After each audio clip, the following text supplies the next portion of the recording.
Assalamu alaikum dear students, hope you all are doing good. This is a science class and we are reading lesson number 13, soil. Today our topic is on page number 127 and is about soil erosion and conservation of soil. So let us start our today's topic. First it is soil erosion. Soil erosion means मिट्टी का कटाव, जमीन रुड़ गछुन यथ कशीर पर वनान छ.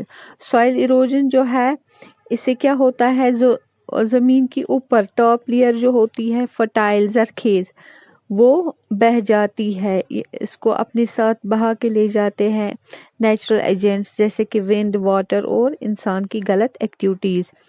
Soil erosion से क्या होता है, जो फर्टाइल लैंड जरखेज ज़मीनें जो होती है वो बंजर बन जाती है. अब सॉइल इरोजन की क्या वजूहात है, काजेज ऑफ सॉइल इरोजन. बहुत सारे फैक्टर्स रेस्पॉन्सिबल है सॉइल इरोजन के लिए, जैसे वाटर, विंड और ह्यूमन एक्टिविटीज़.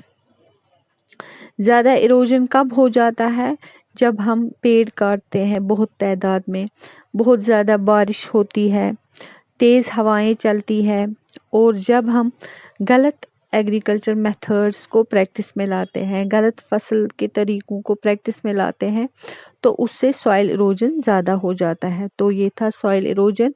अब है conservation of soil.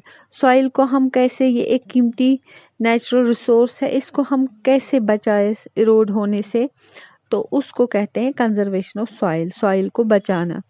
Soil conservation जो है ये है to prevent soil from erosion. कैसे हम बचाएंगे इसको, ज़्यादा ट्रीज लगाएंगे, ग्रासेस लगाएंगे, क्योंकि प्लांट्स जो है वो सॉइल को फर्मली होल्ड करते हैं. सॉइल प्लांट के जो रूट्स हैं वो ज़मीन को पकड़ के रखते हैं और सॉइल इरोड नहीं हो पाती है. और जब हम वाटर या विंड